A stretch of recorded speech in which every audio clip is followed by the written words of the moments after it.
Hey guys, how's it going? It's Bobby. Thought I'd quickly show you the power of using MyFitnessPal on the desktop versus using it on the app. Now, both are just as good, but at least on the desktop, you can get things done super fast and essentially work through it all in little to no time. And it's important to be able to do this because if you can't work through everything you need to do, it's going to become tedious and it's going to become super time consuming and you're not going to want to do it in the long term. Okay, so all you need to do is go onto the page. I've already created an account here. So all you have to do is create your account. When you go in, you just have to click on sign up. It'll ask you for a couple of details. It'll take some basic information from yourself. And then once your account's set up, you just have to go and log in.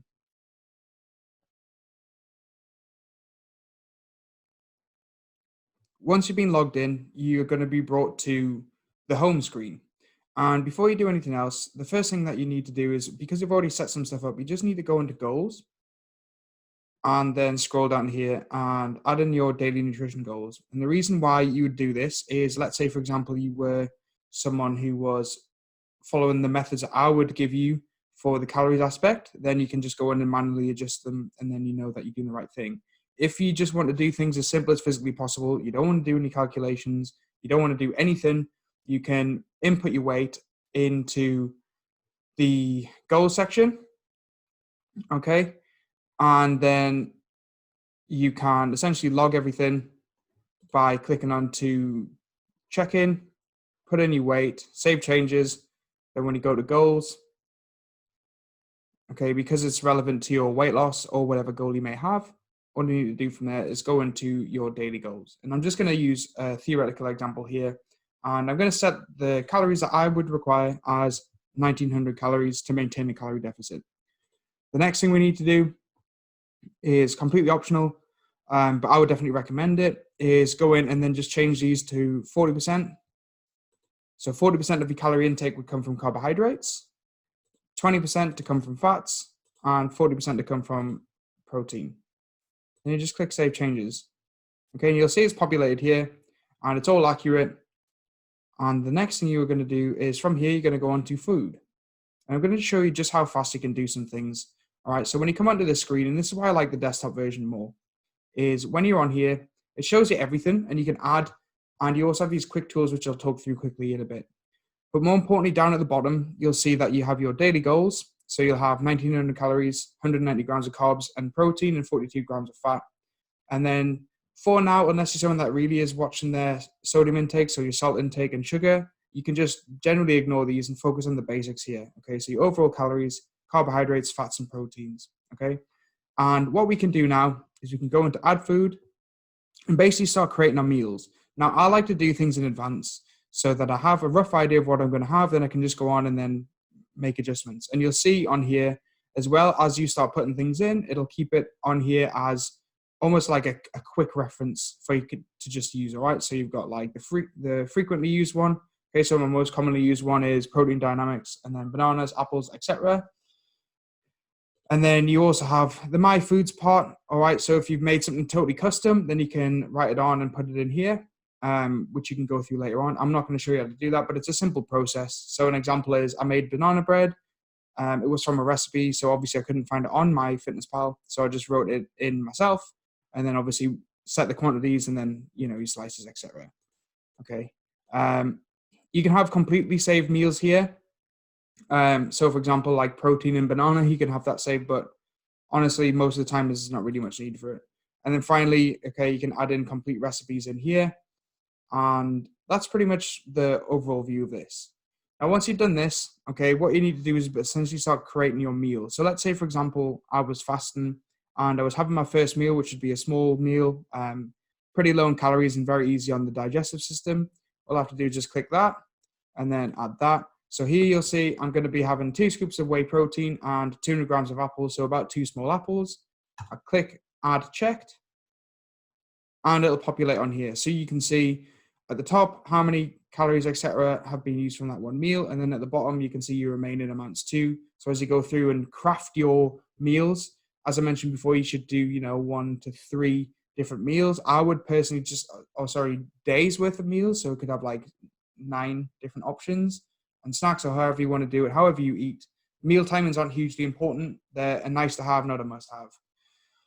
So let's say, for example, you were just going to make 1 day's worth of food and you were going to repeat that day after day. If you're a boring person like me, then you can do. So next thing, just go to add foods, click on here, and this time I'm going to make a healthy spaghetti bolognese, okay? So I'm going to click on spaghetti, an example sauce here, so I've put in Dolmio, but again, you can search for stuff at the top, literally search for whatever you want, and then just make sure it's relevant to the product that you're actually going to be using in advance. And then I've got my mins here. I just click add checked. And then again, it'll populate. So just like before, you'll see you've got your lunch. So essentially you have spaghetti bolognese on here, 668 calories, 77 grams of carbs, 14 grams of fat, 56 grams of protein. So you'll see down the bottom, you've got your remaining totals here. So still got loads to go. And then so we can continue to add other meals. All right, so I'm going to add other ones. And again, I'm just going through some examples. Okay, so let's say, for example, we were going to do a couple 100 grams of chicken breast, and we're going to have that with a jacket potato and perhaps a little bit of mayo. For greens, so things like salad, etc., I never bother putting it on. There's just no need. The calorie content is minimal and the nutrients are so high. I'd rather you just have loads of veg and know that they're in there, so loads of fruit and vegetables. Some fruits I would track, especially if they're higher in sugar, so things like apples, bananas, etc. But leafy greens, so things like lettuce, etc., don't even bother trying to track them. It's pointless. You're just going to waste your time, okay? So let's add this meal in here. Okay, so we'll see now that I have 301 calories remaining, 42 grams of carbs, 9 grams of fat, 30 grams of protein. So then this is where on MyFitnessPal, it only usually gives you 3 meals that you can have. So you then have to add in essentially snacks. Okay, so we're going to add in some snacks to try and make this up. Okay, so let's say, for example, I need a little bit more protein. I'm going to add this in here, change that one, tick that, add checked. Okay, let's see what we've got left. So we've got 204 calories, 37 grams of carbs, 8 grams of fat, and 11 grams of protein. So click on, and you don't have to be down to the calorie perfect, okay? It's pointless. So let's say I had a bag of Quavers here, and I don't know, maybe I had a banana. So let's add a banana in and see how that goes, okay? So just click on here, and let's have a look. Okay, so I've gone over my calories. So what we have to do at this point is just remove either the Quavers, or let's just adjust the Quavers. Change that to 1 bag.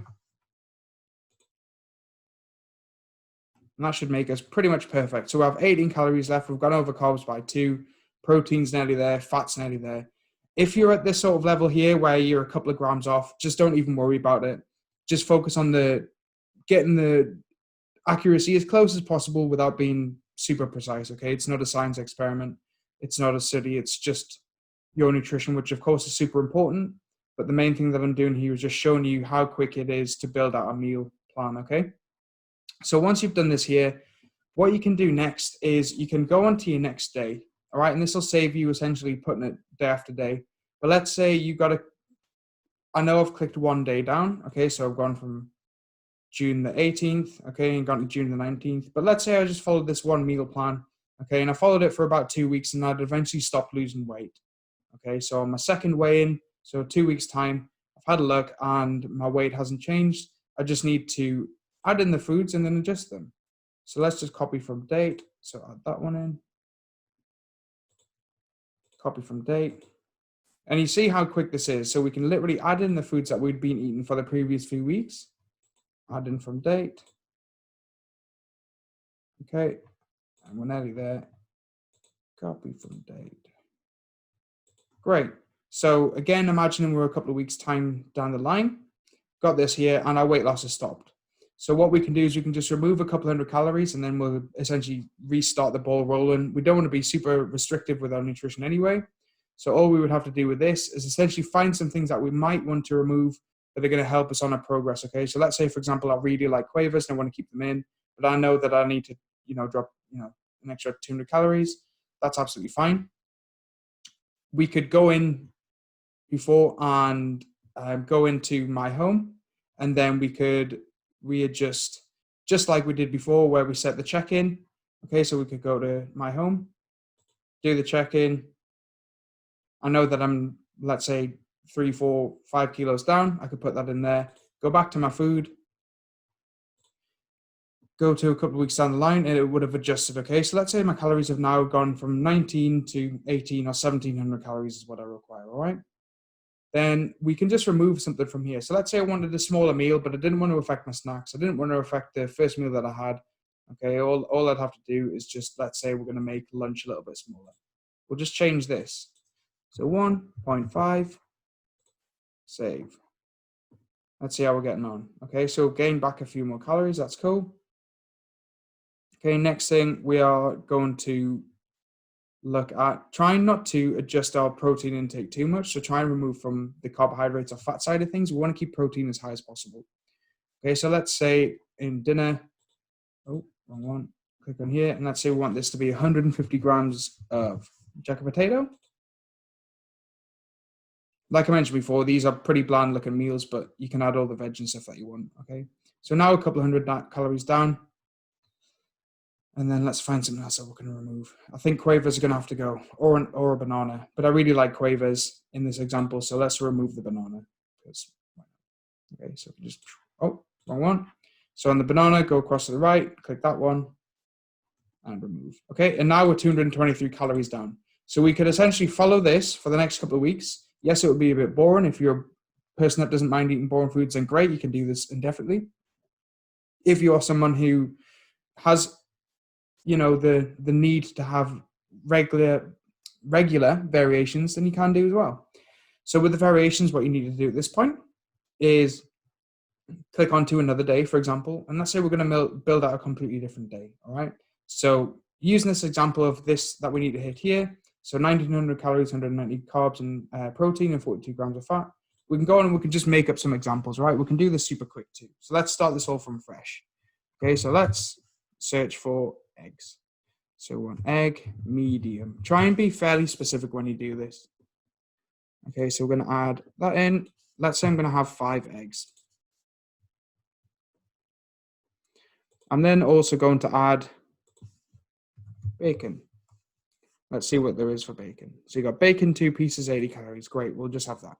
We're just doing this as an example.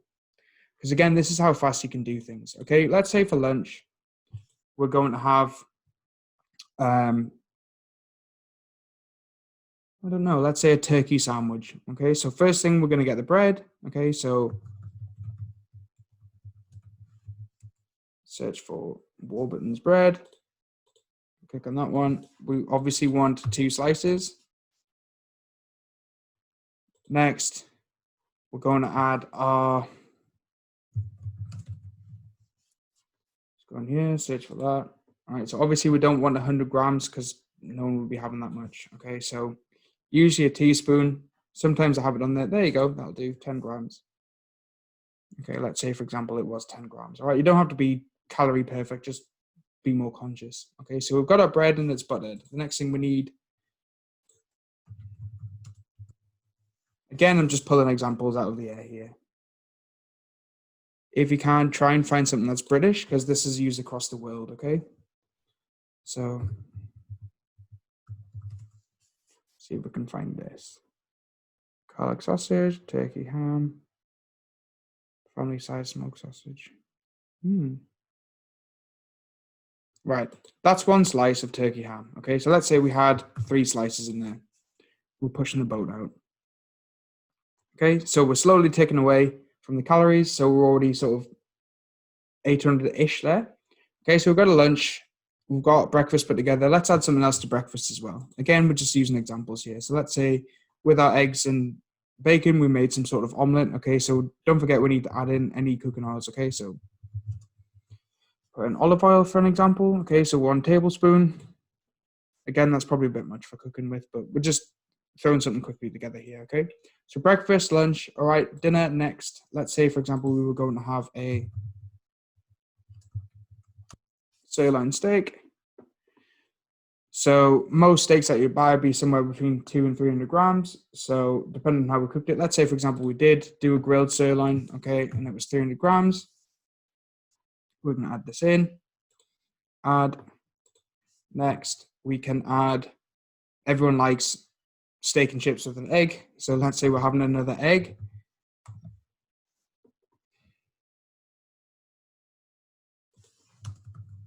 just to keep things easy, because generally people just have one type of egg in the house.